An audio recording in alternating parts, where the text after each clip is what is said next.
Oh bon joueur, bonne joueuse, bienvenue dans Comment on y joue. Aujourd'hui je vais vous présenter Welcome. Welcome est un jeu pour 1 à 100 joueurs à partir de 10 ans pour des parties d'environ 25 minutes. Tout d'abord je vais vous expliquer la mise en place du jeu, puis comment on y joue, et en fin de vidéo je vous dirai si ce jeu est un top ou un flop. Commençons par la mise en place du jeu. Tout d'abord vous allez distribuer une feuille à chaque joueur. Vous voyez, il y en a un bon paquet, donc une centaine. C'est pour ça qu'on peut jouer à 100, parce que ça peut aller jusqu'à une feuille par personne. Mais c'est pas facile à gérer. Donc une feuille à chacun, un crayon à chacun. Vous allez prendre la pile des chiffres. De l'autre côté, ce sont les actions. Vous mélangez tout. Et vous allez faire 3 piles identiques sur le côté. Voilà. Une fois que c'est fait, vous allez prendre une carte d'objectif numéro 1. Il y a un numéro en haut à droite. Une carte objectif numéro 2. Pareil, un numéro en haut à droite. Et une carte objectif numéro 3. Les autres objectifs, vous pouvez les ranger dans la boîte. On ne les utilisera pas. Donc vous placez les 3 objectifs au-dessus. Les 3 piles sur le côté. Et le jeu est prêt à démarrer. Mais quel est le but du jeu dans Welcome ? Dans Welcome, vous incarnez des architectes dans les années 50 aux États-Unis en plein boom démographique. Mais la concurrence est rude.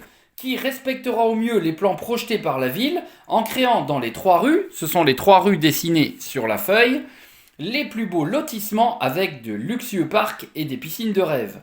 Dans Welcome, tout le monde joue en même temps, avec le même tirage de cartes. Il s'agit alors pour chaque architecte de combiner astucieusement les numéros de maison apparus et les actions qui s'y trouvent associées, afin de devenir le ou la plus grande architecte de demain. Commençons un tour de jeu. Nous avons nos 3 piles de cartes. On va retourner la première carte de chaque pile pour faire 3 paires. Nous avons 5 jardins, 10 barrières et 13 piscines. Chaque joueur va choisir une des paires qu'il veut utiliser. Donc, il prend le numéro qu'il veut, mais dès qu'il a choisi le numéro, il est obligé de prendre l'action associée au numéro. Il ne peut pas dire je prends 5 piscines. Ça ne fonctionne pas. S'il décide de placer un 5, il doit mettre un jardin. Ou pas. C'est-à-dire que l'action est facultative. Vous pouvez juste noter le 5 et ne pas faire l'action. Mais plus vous ferez d'action, plus vous pourrez marquer de points. Donc, à chaque fois, vous avez donc 3 rues. Et la seule obligation que vous avez, c'est que dans chaque rue, les chiffres doivent être dans l'ordre croissant. Vous n'êtes pas obligé de les mettre à la suite. C'est-à-dire si vous mettez un 5, vous ne serez pas obligé de mettre un 6. Vous pouvez mettre un 7, ce que vous voulez, un 8. Mais sachant que les chiffres doivent toujours être dans l'ordre croissant et que les cartes vont de 1 à 15. Donc là, il y a 10 maisons, 11 maisons et 12 maisons. Donc les 15 chiffres rentrent largement, mais il ne faut peut-être pas passer de 5 à 10 parce que sinon vous n'irez pas jusqu'au bout de votre ligne si vous devez tout remplir. Voilà, donc à chaque fois vous prenez ce que vous voulez. Par exemple, imaginons, moi c'est le 5 qui me plaît, donc je vais noter le 5 là où je veux. Je peux noter dans la première, dans la deuxième ou dans la troisième rue. Je fais ce que je veux. Imaginons, je décide de noter par exemple le 5 ici, donc je note le 5 et comme j'ai pris 5, je peux utiliser le jardin. Le jardin, c'est ce qu'il y a en haut. Donc là, on voit qu'il y a 0, 2, 4 et 10. Et bien, comme j'ai fait un jardin, je suis obligé de cocher dans la rue où j'ai mis le chiffre. Donc ici, je coche le 0. Et ça veut dire qu'en fin de partie, en jardin, pour l'instant, j'aurai 2 points. Si j'arrive à cocher un autre jardin, j'aurai 4. Si je coche là, j'en ai 10.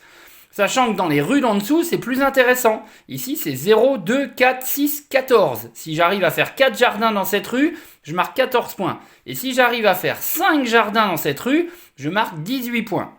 Voilà. Donc chaque fois que vous prenez une association chiffre et jardin, vous notez le chiffre et vous cochez le jardin qui est dans la même rue. Je ne peux pas mettre le 5 et cocher ici. Voilà, donc ça c'est une première possibilité. Une fois que ça j'ai fait mon chiffre et l'action que j'ai envie, chacun lui a fait ce qu'il veut, les autres joueurs font la même chose, ils peuvent prendre la même paire que moi, mais ils peuvent en prendre une autre. Dès que tout le monde a coché quelque chose, on retourne les cartes suivantes et il y a 3 nouvelles paires qui arrivent. Voilà, on a 3 nouvelles paires qui arrivent. Voilà, donc je vais pour l'instant vous expliquer les différentes actions possibles. Donc je reprends sur le premier tirage. Donc on avait le jardin qui va avec le 5 que j'ai placé. J'aurais pu passer aussi 13 avec piscine. Alors on s'aperçoit sur le dessin qu'il y a des piscines de dessiner au-dessus de certaines maisons. Voilà, donc si vous voulez faire 13 piscines, vous allez placer votre chiffre là où vous voulez, mais si vous voulez utiliser l'action piscine, il faut que vous le mettiez là où il y a une piscine au-dessus. Donc comme c'est un gros chiffre 13, je vais par exemple plutôt le placer ici. Donc je peux mettre mon chiffre 13, et comme il y a une piscine au-dessus, j'entoure la piscine pour dire que je l'ai faite. Et là, dans les points marqués, il y a des piscines. Je vais, comme les jardins, cocher le premier chiffre qui est 0, et je coche ici. Voilà, je raye, et ça veut dire que je suis à 3. Donc si je fais qu'une seule piscine, à la fin de ma partie, je marquerai 3 points. Plus j'en coche, plus je peux marquer 2 points. Donc chaque fois que je ferai une piscine, je rayerai un chiffre et j'augmenterai la valeur de mes piscines. Donc pour l'instant, j'ai 3 points en piscine. L'autre possibilité, c'est d'utiliser la barrière. Donc là, c'est un peu différent. Vous placez le 10 où vous voulez, où vous avez envie. Par exemple, imaginons, je ne sais pas, je place mon 10 ici et j'utilise la barrière. La barrière, c'est pour délimiter une maison. Et là, par contre, la barrière, je l'utilise n'importe où, sur n'importe quelle rue. Je ne suis pas obligé de le faire là où j'ai placé mon chiffre. Alors, pourquoi utiliser les barrières? Là, on arrive à nos objectifs que l'on a mis au-dessus. Dans, par exemple, l'objectif numéro 1, je dois faire 2 lotissements de 5 maisons. Dans le numéro 2, je dois faire 2 lotissements de 3 et un lotissement de 4.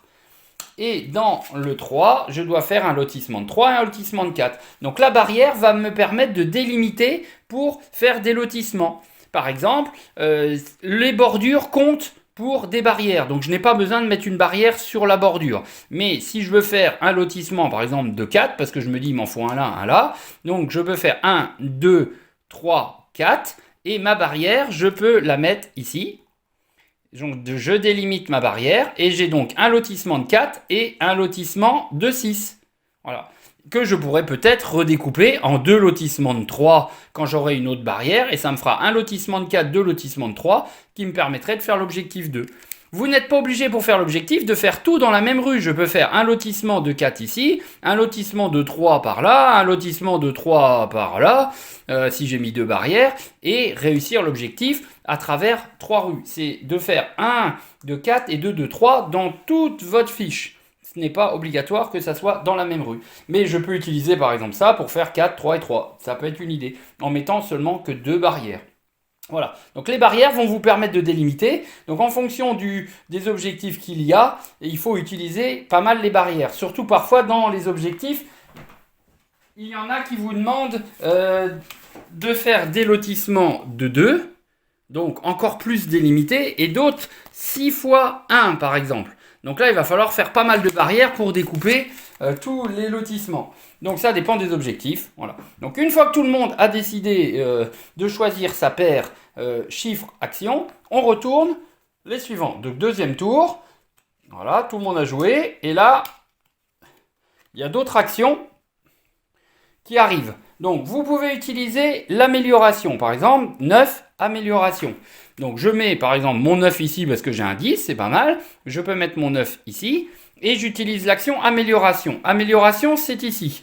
C'est-à-dire que chaque lotissement que vous allez faire va vous rapporter des points. Par exemple, des lotissements de 1 vous rapportent 1 point. Les lotissements de 2, 2 points. 3, 3 points. 4, 4 points. 5, 5 points. 6, 6 points. Et bien là, vous allez pouvoir améliorer un des lotissements que vous voulez. Moi, comme par exemple, je sens que je vais faire pas mal de lotissements de 3, parce que j'en ai 3 à faire, je peux peut-être améliorer la valeur de mes lotissements de 3. Donc je raye ici, et mon lotissement de 3, il ne vaudra plus 3 points, mais 4. Donc à la fin de la partie, chaque lotissement de 3 me rapportera 4 points. Donc à vous d'améliorer les valeurs de vos lotissements en fonction de ce que vous allez faire comme objectif. La deuxième possibilité, c'est de faire 7 intérim. Alors intérim, ce qui est bien, c'est que vous allez pouvoir, vous faites intervenir une intérim, donc un intérimaire qui vient vous aider. Donc lui, il peut changer la valeur de ce chiffre-là. C'est-à-dire que le 7 peut faire plus 1, plus 2 ou moins 1, moins 2. Ça veut dire que le 7 peut aller faire 5, 6, 7, 8 ou 9. Par exemple, si je voulais le mettre là, mais pour coller un peu plus près, au lieu de mettre 7, eh ben, je pourrais très bien faire 8 intérim. Et donc, intérim, je vais cocher un des intérimaires, puisque j'en ai utilisé un. Et là, les points des intérimaires, c'est en font plutôt de la majorité. C'est-à-dire, celui qui en aura le fait le plus marquera 7 points. Le deuxième marquera 4 points et le troisième marquera 1 point. Donc plus vous utilisez d'intérimaire, plus vous avez de chances de gagner les 7 points. Voilà. Et il reste le bis. Alors le bis, c'est quand vous mettez un numéro, par exemple 8 bis, je peux mettre le 8 par exemple ici et mettre un numéro bis n'importe où sur ma feuille, mais dans une portion. C'est-à-dire que là, comme j'ai délimité, je ne peux pas mettre 5 et 5 bis à côté, parce que c'est pas le même lotissement. Mais je peux très bien, pour pouvoir compléter un lotissement, mettre ici 10 bis. Et donc du coup, je mets 10 bis ici. Donc j'ai gagné un chiffre en plus, donc une maison en plus, sauf que ça vaut des points. Donc là, vous êtes dans bis, vous marquez 0, mais si vous en utilisez un, vous allez cocher le 0, ça devient 1, et ça, ce sont des points négatifs. À la fin de la partie, ça fait moins 1. Donc, c'est à utiliser que à parcimonie. Quand vous avez besoin de finir un objectif plus vite que les autres, peut-être mettre un bis, perdre 1 point, mais gagner tous les points des objectifs, ça peut quand même valoir le coup. Donc, à vous de l'utiliser comme vous le voulez. Voilà. Donc, à chaque fois, on poursuit comme ça, vous faites vos objectifs, et dès que vous avez réussi un objectif, ben voilà ce qui se passe. Vous dites, j'ai fait mes 2 lotissements de 5, donc vous marquez 8 points. Et on va retourner cette carte-là, et quand quelqu'un d'autre le fera, il marquera que 4 points. C'est-à-dire que le premier qui le fait marque 8 points, et les suivants n'en marqueront que 4.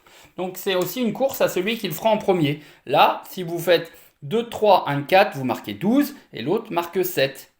Pour les suivants. Donc chaque fois qu'un objectif est réussi par une personne, vous retournez la carte et les autres seront qui ne pourront marquer que 7 points. Si dans le même tour, 2 personnes font le même objectif, les deux marquent 12 points naturellement. Il n'y a pas de souci. Et après, une fois que c'est retourné, tous ceux qui le feront, peu importe le moment, marqueront 7. Voilà. Donc le jeu se déroule comme ça, on coche, jusque temps que l'on arrive à une des fins de partie. Soit un joueur a rempli toutes ses cases, donc on arrête. Soit un joueur a réussi à faire les 3 objectifs, là on arrête. Soit ce qui va arriver au fur et à mesure, on va avoir un tirage, vous aurez déjà coché tous les numéros. Par exemple 7, 8 et 9, ce sont des numéros qui sortent très souvent. Pourquoi ? Parce qu'en fait, il y a un nombre de cartes par chiffre. Donc, le 8 est le chiffre le plus fréquent. Il y a 9, 8 dans toute la pile de jeu. Les 7 et les 9, il n'y en a que 8. Et plus on descend, c'est-à-dire les 1, les 2, les 14 et les 15, il n'y en a que 3. Donc, je vous conseille, quand il y a un 2, un 14 ou un 15 qui sort, d'essayer de l'utiliser. Le problème, c'est que parfois, vous allez avoir ce chiffre-là qui sort, mais l'action ne vous plaît pas. Donc, c'est toujours difficile de combiner à la fois un chiffre qui vous plaît et une action qui vous plaît. Voilà. Donc, à un moment donné, peut-être que j'aurais mis des 8 partout, des 9 partout et des 7 partout, et ce tirage-là, je peux mettre aucun chiffre. Donc, je fais ce qu'on appelle un refus de permis. Donc, c'est ici le refus de permis. Le premier, il vaut 0. Le deuxième, il vaut 3 points. Et quand on en a coché 3, vous allez perdre 5 points et la partie s'arrête. Dès qu'un joueur a fait 3 refus de permis, la partie s'arrête. Donc il y a 3 conditions pour arrêter la partie. 3 refus de permis d'un joueur, 3 objectifs réussis par un joueur, ou un joueur qui a coché toutes ses cases, qui s'est bien débrouillé, et là, on arrête puisqu'il n'a plus de cases à cocher. Voilà. Une fois que la partie est terminée, vous comptez vos points. Là, ce sont les points des objectifs. Chaque fois que vous avez réussi un objectif, vous allez remplir la case. Là, c'est numéro 1 pour l'objectif numéro 1, numéro 2 pour l'objectif numéro 2, numéro 3 pour le 1. Vous additionnez les points d'objectif. Là, ce sont les points des parcs. Donc, combien de parcs j'ai marqué dans la première rue, dans la deuxième rue, dans la troisième rue. Vous faites les totaux. Là, ce sont les piscines, comme je vous ai expliqué. Combien de piscines j'ai coché, donc je regarde le chiffre qui apparaît. Là, c'est 3, donc je mets 3 ici. Les agences intérimaires, chacun dit son chiffre et on voit qui est premier, deuxième et troisième. Les points des lotissements, j'ai réussi tant de lotissements de 4, tant de lotissements de 3, tant de lotissements de 6, je compte mes points. Les bis, combien de bis j'ai utilisé, ça ce sont des points négatifs, c'est pour ça que c'est en rouge. Les refus de permis, ce sont des points rouges, ce sont des points négatifs. De toute façon, en dessous, c'est marqué moins et moins, ne vous inquiétez pas, tout est bien noté. Donc plus, moins, moins, et vous faites le total. Et celui qui a le plus de points, naturellement, remporte la partie.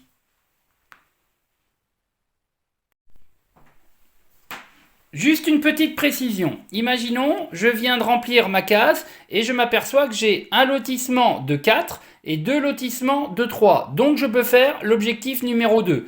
Donc pour que ça soit clair, je vais délimiter au-dessus mon lotissement de 4. Je fais une ligne pour montrer les 4 que j'utilise. Je fais une ligne au-dessus de mon lotissement de 3 et je fais une ligne au-dessus de mon autre lotissement de 3. Pourquoi? Comme ça permet de, quand on fera les autres objectifs, de ne pas réutiliser les mêmes. Parce qu'on peut utiliser qu'une fois ces lotissements-là. Pour faire le 3 et le 4 du numéro 3, je ne peux pas réutiliser mon 4 et mon 3. Je les utilise qu'une fois. Donc en mettant un trait au-dessus, ça délimite votre lotissement. Et comme ça, vous savez que ces lotissements-là, vous ne les utiliserez plus pour faire d'autres objectifs.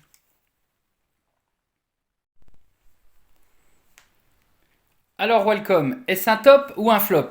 Moi, je suis très friand des jeux de ce qu'on appelle des flip and write, c'est-à-dire il y a un tirage de cartes et après on coche sur une feuille. C'est tiré de ce qu'on appelait aussi des roll and write, c'est-à-dire genre Yahtzee, on jette des dés et on coche. Là, la différence, c'est qu'il y a moins de chances puisque tout le monde a le même tirage de cartes à chaque fois et à vous de faire les bonnes combinaisons et d'utiliser au mieux votre feuille. Donc, j'en ai fait pas mal. Et je trouve que Welcome est le meilleur. C'est pour ça que c'est celui que je vous présente. Il y a une petite variante dans la boîte où vous pouvez utiliser des cartes un peu d'objectifs un peu avancés. Mais je suis pas super fan. À vous d'essayer, de me dire ce que vous en pensez. Moi, je préfère vraiment le jeu de base qui me plaît beaucoup. J'ai pas essayé le mode solo, donc je ne sais pas si c'est bien de le faire ou pas. Si certains l'ont essayé, n'hésitez pas à m'en parler. Voilà. Et donc voilà, donc je suis très très friand de ce jeu-là. Vous pouvez jouer autant que vous voulez. Une fois que vous avez compris un peu la mécanique, il n'y a pas de problème, tout le monde peut jouer. C'est pour ça que c'est à partir de 10 ans. Je pense que la seule souci, c'est un peu de délimiter avec les barrières. Je pense que c'est vraiment ça où ça peut poser un peu de problème d'arriver à fabriquer ces petits morceaux de 3, de 4, de 6. Voilà, c'est plus ça. Après le reste, cocher des parcs, cocher des piscines, ça c'est vraiment pas trop compliqué.